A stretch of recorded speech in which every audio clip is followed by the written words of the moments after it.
시청자 여러분 안녕하십니까? MBN B뉴스 강성우 인사이트 시작합니다. 이 시간 강성우 KDA 회장과 이야기 나눠보겠습니다. 어서 오세요. 안녕하세요. 네, 오늘 어떤 주제 가져오셨나요? 예, 여러분들께서도 아시는 것처럼 최근에 미국의 대표적인 크립토 친화 3대 은행 실버게이트, 실리콘밸리 시그니처 은행이 파산을 했습니다. 네. 이를 통해서 한때 가상화폐 시가총액이 700억 달러가 증발을 했다고 할 정도로 가상자산업계에 엄청난 날갯짓을 하고 있다. 그러면은 가상친화 3대 은행의 파산이 가상자산업계에 어떤 긍정적인 영향과 부정적인 영향이 무엇일까, 이를 점검해 보면서 시청자 여러분, 투자자 여러분들은 어떠한 참고점을 받을 수 있는지 이를 점검해 보도록 하겠습니다. 네, 자, 크립토 친화 은행의 파산 사태 여파에 대해서 오늘 자세히 좀 짚어보도록 하겠습니다. 가상자산 폭락과 FTX 파산 등 가상자산 시장의 혼돈 속에서 주류 은행권에서 첫 희생양이 나오게 됐다라는 평가가 있는데요. 이번 사태 어떻게 보고 계십니까? 예, 우선은 가장 중요한 것이 미국에서 대표적인 크립토 친화 은행인 실버게이트 은행이 지난 9일 날 자발적 청산과 영업 중단에 들어갔다고 발표를 합니다. 네. 이 발표를 계기로 주가가 무려 37%나 급락을 하죠. 실버게이트 은행 같은 경우는 미국의 감독기관인 증권거래위원회에 제출해야 될 지난해 연간 사업 보고서 제출을 연기하면서 사실상 자금난과 경영난을 공식화한 바가 있습니다. 그러면 실버게이트 은행이 파산하게 된 핵심적인 이유는 여러분들도 아시는 것처럼 지난해 5월 루나테라의 대폭락, 그리고 지난해 11월 세계 3위 거래소인 FTX 파산이 핵심적인 원인으로 주목을 받고 있는데요. 네. 실버게이트 은행이 공개한 지난해 4분기 보고서에 보면 지난 3개월간 코인 관련 예금이 무려 68%나 감소를 했다.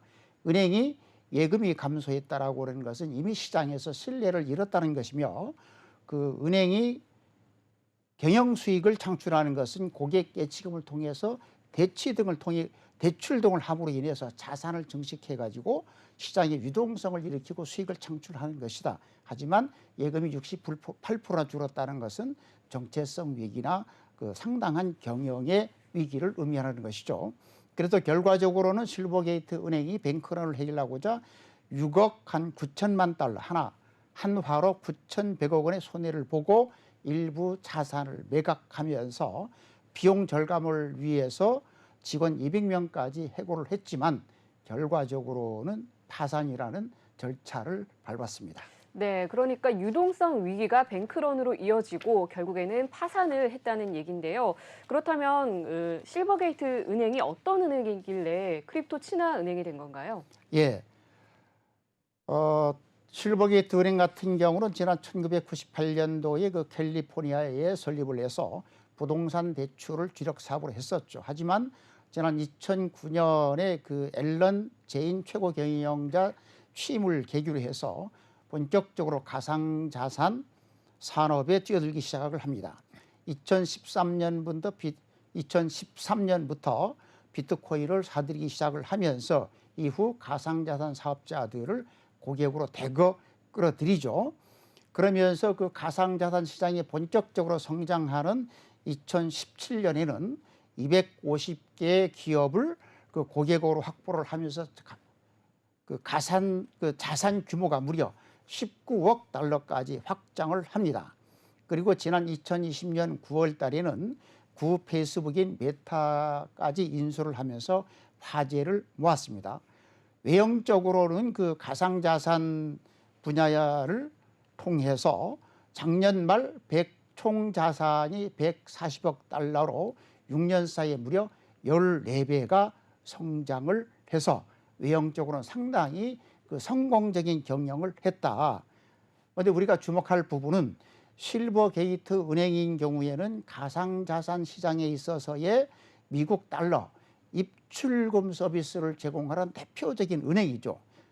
API 기반 24시간 작동하는 실시간 미국 달러 이체 서비스인 익스체인지 네트워크 서비스 SEN을 통해 가지고 이러한 그 미국 내에 다른 나라에도 포함되는 가상자산 기업들에게 미국 달러 입출금 서비스를 제공을 했습니다. 하지만 이번에 그 파산을 계기로 미국 최대 그 거래소인 코인베이스 그리고 크립토닷컴, 제미니 등을 비롯해서 가상자산 관련 기업들이 거래를 중단하면서 현재 전반적으로 가상자산 업계의 불안이 확산되고 있는 상황이다. 그렇게 볼 수 있습니다. 예, 말씀을 들어보니까 실버게이트 은행 같은 경우는 지난 10년간 가상자산 시장과 아주 밀접한 관계를 맺어오고 있었다는 걸 확인할 수 있는데 이 실버게이트 사태가 터지자마자 곧바로 미국 혁신의 대명사죠. 실리콘밸리에 있는 실리콘밸리 은행도 역시 파산을 했습니다.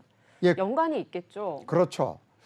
그 미국 실리콘밸리 은행 같은 경우는 40년 만에 스타트업계의 최고 은행 그리고 미국 내 은행 16위까지 성장을 했습니다. 하지만 그 디지털 시대를 맞아가지고 36시간 만에 56조 원의 예금 인출 뱅크런이 발생을 하면서 결과적으로 파산을 했죠.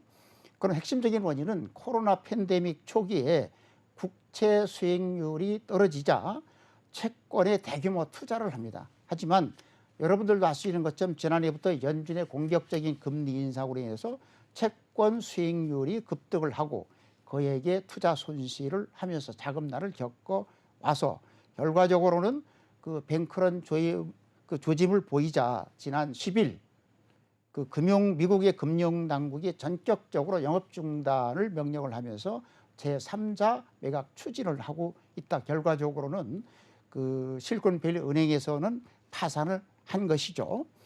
그러면은 그 실리콘밸리 은행 같은 경우에는 1983년도에 캘리포니아주에 본사를 둔 스타트업 전문 은행으로 시작을 했습니다. 네. 그렇지만 그 가상자산 산업을 비롯해서 스타트업 그 벤처 쪽에 전문 은행을 하면서 작년 말 기준 총 자산이 무려 2천억 달러, 미국의 16위 중견급 은행으로 성장을 했고 특히 우리가 유념할 부분은 코로나 팬데믹 시기였던 지난 2021년 같은 경우는 예금이 무려 86%까지 증가를 했었습니다. 하지만 그 아까 말씀드렸었던 것처럼 그 당초 예상했던 초기 국채 수익률이 낮아지면서 대규모 채권에 투자를 했던 부분이 그 금리 인상과 맞물리면서 경영난에 부딪히게 되죠. 그래서 그 실리콘밸리 은행 같은 경우에는 지난 8일 공지를 하는데 예금의 지급을 할 수 있도록 미국채로 구성된 채권과 주식 등 매도 가능 증권을 상당량을 매각을 해서 18억 달러의 손해를 봤다. 그리고 재무구조 개선을 위해서 22억 5천만 달러의 신주 발행을 하겠다라고 공지를 합니다. 이걸 보면서 그 고객들이 불안을 느껴서 뱅크런을 하면서 결과적으로는 36시간 만에 56조 원의 예금 인출을 하면서 파산을 했는데 그럼 우리가 가상자산업계에서 주목할 부분인 경우는 여러분들도 그 이미 아시는 것처럼 USDC 스테이블 코인, 리플, 아발란체를 비롯해서 NF 대장급 프로젝트인 BAYC라든지 다수 가상자산 기업들이 실리콘밸리 은행에 자금을 예치할 정도로 상당히 그 가상자산 친화적인 크립토 친화 은행이었다. 그래서 그 미국 NBC 같은 경우는 그 실리콘밸리 은행 파산인 경우는 24시간 만에 가상화폐 시가총액이 700억 달러가 증발했다고 보도할 정도로 실리콘밸리 은행 역시 크립토 친화 3대 은행 중 하나이기 때문에 우리가 주목할 부분이다. 그렇습니다.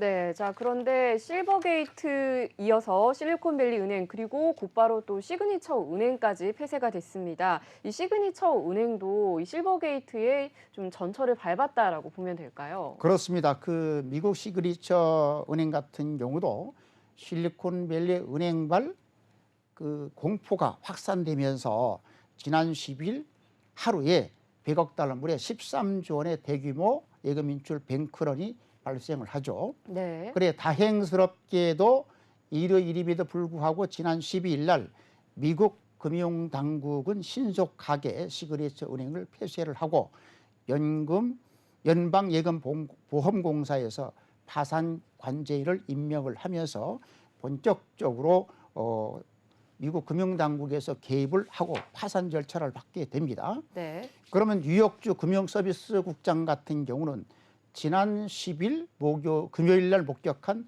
자금 유출 뱅크런 때문에 주말임에도 불구하고 폐쇄 조치를 할 수밖에 없었다. 그리고 그 실리콘밸리 은행의 사실상 파산 이후에 미 연방 당국에서는 이미 금융위기 확산을 차단하고자 뉴욕의 동종은행인 시그니처 은행도 영업정지 은행을 내릴 수밖에 없었다. 즉 그 실리콘밸리 은행의 파산에 따른 후유증으로 더불어 함께 그 가상자산 친화 3대 은행 중 하나인 시그니처 은행까지도 파산을 하게 된 것이죠. 네. 그러면 그 미국 시그니처 은행은 어떤 은행이냐? 지난 2001년 미국 뉴욕의 고액 자산가 대상으로 하는 전문 소규모 은행으로 설립을 했었죠. 하지만 지난 그 2018년 이후에 본격적으로 가상자산 기업들을 고객으로 영입을 하면서 그 2022년 작년 말 현재에 40개 지점에 1,100억 달러, 144조 원의 총자산과 함께 예치금이 886억 달러에 달할 정도로 급격하게 성장을 했고 네. 작년 말 전체 예금 중에서 가상자산 관련 예금은 23.5%나 차지할 정도로 가상자산 비중이 상당히 컸었던 대표적인 크립토 친화 은행 중 하나입니다. 네. 자, 그런데 이 크립토 친화 3대 은행들의 파산을 두고 결국에는 가상자산이 독이 되어서 파산이 된 게 아닌가라는 평가도 있습니다. 이번 사태의 근본적인 원인이 뭐라고 보십니까? 예, 그 이번에 크립토 친화 3대 은행이 파산하기 위해서는 두 가지로 볼 수 있습니다. 네. 외부적인 환경적 요건으로 전 세계 모든 기업이 똑같이 겪고 있는 그 급격한 금리 인상이죠. 유동성 위기죠. 네. 그런데 두 번째는 그 가상자산 산업이 갖고 있는 내부적 특수한 환경을 우리가 점검해 볼 필요가 있다. 그런 거죠. 가장 큰 것은 작년도 5월 달에 그 최소 51조 원 이상의 그 투자자 피해를 유발한 테라 루나 토큰의 대폭락이고요. 네. 두 번째 부분은 그 작년도 11월 달에 세계 3위 거래소였던 FTX 파산이다. 그 후유증으로 그 세계 은행들이 영향을 받고 있다라고 하는 것이죠. 그러면 우리가 그 테라 루나 대폭락이라든지 그 세계 3위 거래소 FTX 파산의 핵심 원인은 뭐냐? 여러분들도 아시는 것처럼 전 세계적으로 아직까지는 가상자산 쪽이 제도화가 덜 됐단 말이죠. 네. 특히 그 FTX 같은 경우에는 규제 프리 지역에 본사를 두면서 사실상 제도권 내에서 통제를 벗어났다라고 하는 것이죠. 그래도 현재 보면 테라 루나라든지 그 FTX 같은 경우에는 미국 증권 당국이나 검찰 당국에 의해서 미등록 증권 판매 또는 사기 혐의로 이미 그 법원에 기소를 돼서 재판 절차를 받고 있다라고 하는 것이고, 특히 우리가 여기서 그 참조할 부분인 경우는 FTX 창업자 그 뱅크 프리드먼 같은 경우에는 작년도 12월 달에 보면은 인터넷 뱅킹 이용 사기, 돈 세탁, 불법 선거 자금 등 18개 혐의가 적용됐었는데요. 네. 지난 2월 달에는 또 4개 혐의가 추가로 적용되면서 12개 혐의. 그러면 이제 만약에 이 12개 혐의가 모두 인정된다면은 최대 형량이 155년. 뿐만 아니라 현재 미국 검찰에서는 이것 말고도 추가로 기소할 죄목이 더 있다고 할 정도로 참 우리 그 가상자산 투자자들로서는 상당히 황당한 현상에 의해서 결과적으로는 크립토 친화 은행들까지도 파산하게 되는 황당하면서도 안타까운 현상이 발생했다. 그렇게 평가할 수 있습니다. 네, 고금리의 이 가상자산 시장 근본적인 문제가 더해지면서 크립토 친화 은행들이 결국에는 파산 사태까지 일어나고 있는데요. 또 일각에서는 이번 파산 사태가 제2 혹은 제3의 FTX 사태로 이어질 수도 있다. 이런 우려가 나오고 있거든요. 실제로 그렇게 될까요? 이미 지난 1월 달에 보면은 가상자산 거래정보 수집 분석을 해서 제공하고 있는 크립토콘트의 주기영 대표 같은 경우는 네.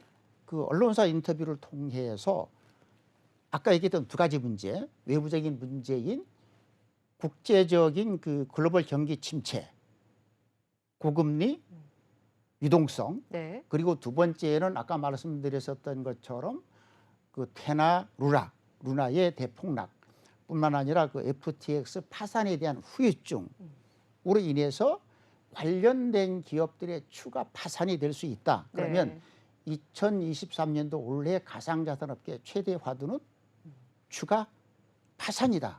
라고 이미 경고를 했었죠. 그런데 그러면서 주기영 대표 같은 경우는 하루빨리 가상자산업계에서는 투자자 신뢰를 회복해서 시장을 정상화시켜야 된다라고 경고까지 했습니다. 하지만 여러분들 아시는 것처럼 우리나라만 하더라도 작년도 정기국회에서 이미 통과되어야 할 디지털 자산법이 지금도 표를 하고 있는 것처럼 전 세계적으로 봐서는 가상자산 제도화가 늦어지면서 어쩌면 외부적 환경과 내부적 환경들이 겹치면서 추가 파산도 나올 수 있는 가능성들이 경고되고 있습니다. 네, 이번 크립토 친화 은행의 파산 사태가 자칫 제2, 제3의 FTX 사태로도 번질 수 있다라는 분석까지 나오고 있는 상황인데요. 불안을 낳다 보니 또 이번 사태가 혹여나 2008년에 있었던 리먼 사태처럼 금융위기까지로 번질 수 있지 않을까 이런 우려도 있더라고요. 예. 참 우리가 지난 2008년도 미국에서 시작된 글로벌 금융위기로 인해서 상당한 우리나라도 곤욕을 치렀잖아요. 네. 예. 그런데 다행스럽게도 미국 금융당국이 지난 12일 날 휴일임에도 불구하고 대통령까지 나서면서 선제적인 긴급 금융 안정 대책을 발표를 하면서 네, 그 정도로 좀 중요한 사안이었던 중요한 것 같습니다. 사안인데 급한 불을 빨리 꺼서 지금 현재로선 시장이 좀 안정적인 상태에 있다라고 하는 거죠. 휴일이었던 지난 10일 미국의 금융당국 같은 경우는 실리콘밸리 은행, 시그니처 은행 파산이 혹시나 지난 2008년과 같은 사태가로 번지지 않도록 해야 되겠다라고 해서 다행스럽게도 블랙 몬데이는 피했습니다. 그러면 미국 금융당국이 이렇게 신속한 조치를 하게 된 것은 뭐냐면 실리콘밸리 은행뿐만 아니라 시그니처 은행까지 파산을 한다면 이 글로벌 금융위기로 번질 수 있는 들불 상황이 가능했었다. 그래서 미국의 재무부 장관은 지난 12일 날 일요일 날 미국의 중앙은행 의장, 증권거래위원장 그리고 연방예금보험공사 의장 그리고 상품선물거래위원장 등이 포함된 금융안정위원회를 긴급 소집을 하고 그 결과를 이제 저녁에 발표를 해서 시장이 안정상태에 돌아서는데 구체적인 내용을 보면 실리콘밸리 은행이나 시그니처 두 개 은행인 경우는 당초 예금보험 한도인 25만 달러를 초과한 경우도 예금 전액을 보호하겠다. 그러면서 일요일 바로 뒷날인 13일부터 두 개 은행에 대한 예금 인출을 허용을 한다. 그러나 이제 주식과 채권은 보호 대상에서 제외를 되는 거죠. 하지만 후속적인 조치로서 파산은행의 경영진을 해임을 하면서 은행의 연쇄 도산을 막기 위해서 적격 은행에 대한 유동성 지원을 한다.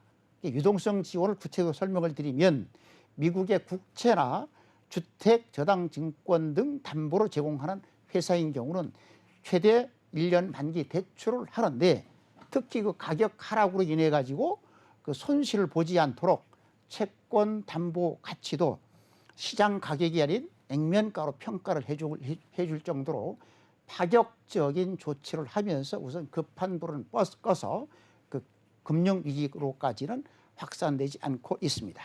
네, 사실 뱅크런이라고 하면 말 그대로 은행으로 달려가서 예금을 인출하는 그런 상황인데 요즘은 다 모바일이나 온라인으로 버튼 한 번이면 인출이 가능하다 보니까 뱅크런 사태가 정말 손 쓸 새도 없이 순식간에 일어나는 것 같습니다. 그러다 보니 미국 정부에서도 보다 발빠르게 이번 사태에 대응한 게 아닐까 이런 생각도 드는데요. 참 이게 한 번 금이 가면 계속해서 연쇄적으로 이게 도미노 현상처럼 이번 크립토 친화 은행의 파산 사태에 이어서 스테이블 코인까지 지금 패깅이 깨졌다가 다시 회복이 되긴 했는데요. 역시 이 스테이블 코인도 이 크립토 친화 은행의 파산 사태에 영향을 받은 게 아닐까요? 예, 그 크립토 친화 3대 은행이 파산이 되면서 혹시 작년도 5월 달에 그 테라 스테이블 코인과 같은 네. 대폭락 사태가 재발할 것이 아닌가 예, 정말 악몽 라고 하는 같았던 긴장, 사태죠. 네. 상당한 우려가 쏟아졌습니다. 코인 시총 5위인 USDC 그리고 코인 시총 13위인 다이가 무려 0.87달러까지 폭락을 하면서 디패깅 현상이 발생을 하죠.